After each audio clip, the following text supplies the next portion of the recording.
We live in a very real-time world. I mean, just example that everyone can relate to. I'm sure people have ordered a DoorDash or taken a ride share, a vehicle or transportation.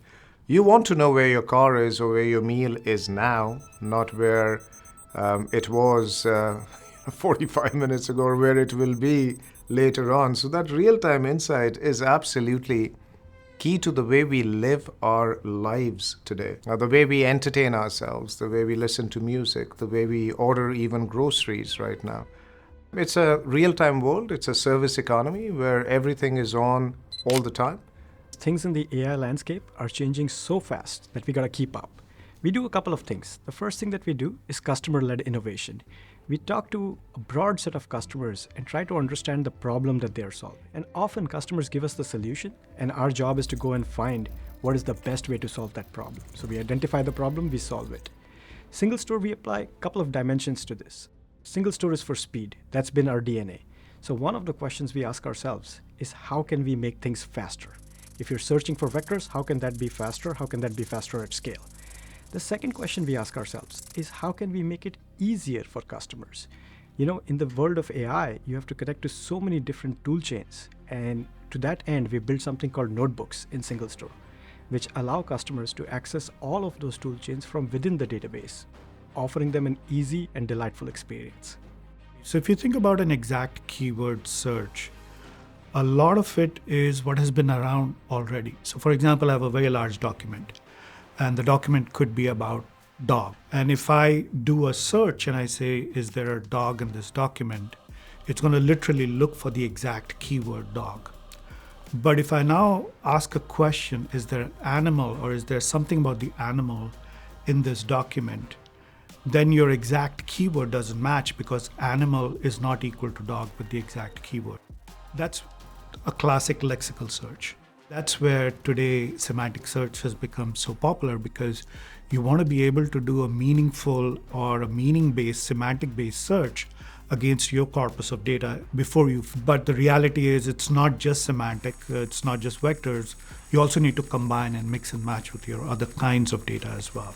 And that's where the hybrid search within SingleStore is being used a lot by our customers.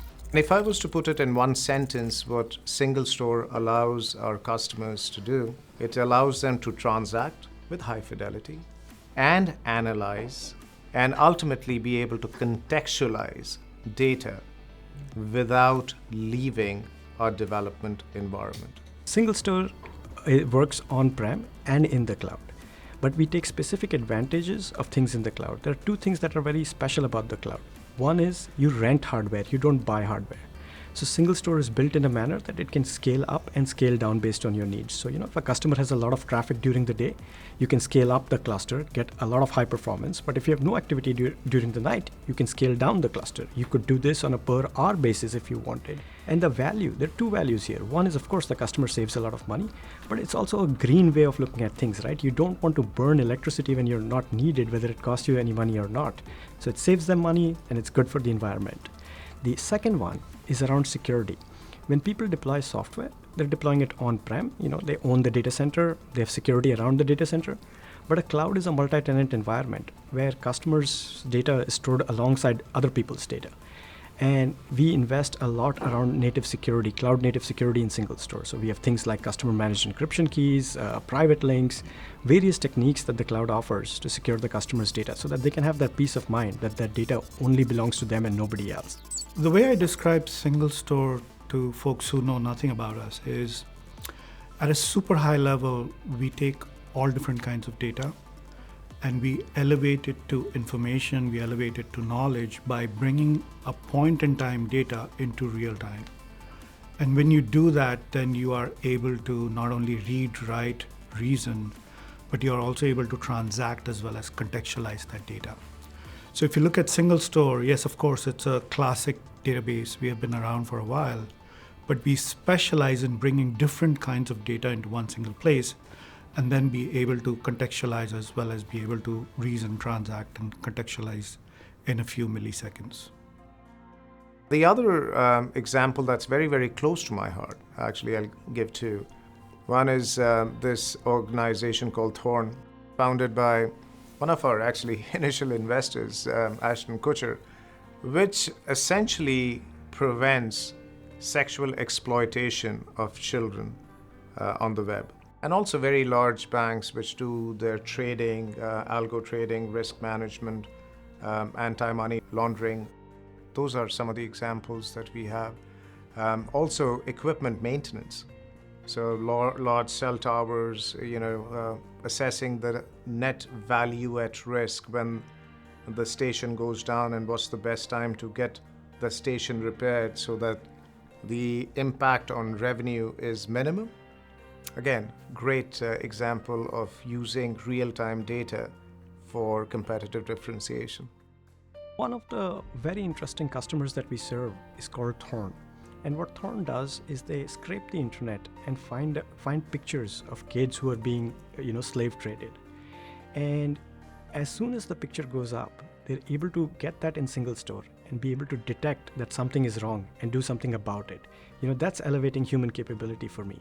You don't want to do this 1 day, 1 month late. It's going to be too late for that kid and maybe they can never be saved. So doing things in real time really helps, this particular customer. I think in terms of large language models or AI with large language models, we feel there's been a tremendous amount of progress just in the last few weeks.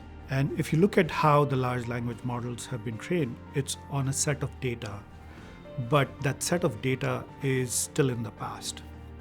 So in order to really do something significant with your data, you need to contextualize that to the LLMs. You need to feed a very highly curated data into the LLM, and it has to be fresh. And the reality is that all of that data is in different format. And this is where SingleStore really shines or comes in, because if you are an enterprise and you have unstructured data, you have structured data, and you want to be able to go and do a hybrid search, both in terms of either an exact keyword match or even a semantic search and a combination, and you want to get that highly curated data in a few milliseconds because you want to feed it to the LLM, then that's what SingleStore is best suited for. Performance is very, very critical to SingleStore. So this is, again, it forms part of our core functionality. We do a couple of different things. One is we make sure that we have a cost-based optimizer. So when a query comes in, the system is intelligent enough to understand what operations to run first and second. Right? That's built into SingleStore. Again, the customer doesn't need to worry about that. Second thing that we do is we convert all of our queries into machine code, so they operate really, really fast. A combination of this, along with being distributed, being able to run queries on multiple different machines and harness the power of all of those machines together, allows us to optimize our queries. One of the reasons why we feel SingleStore is so disruptive in this data market is that there isn't another platform on God's green earth where you can transact, analyze, and contextualize data in the same platform without moving data with millisecond response times. I think the data in the world has the power to do a lot of good.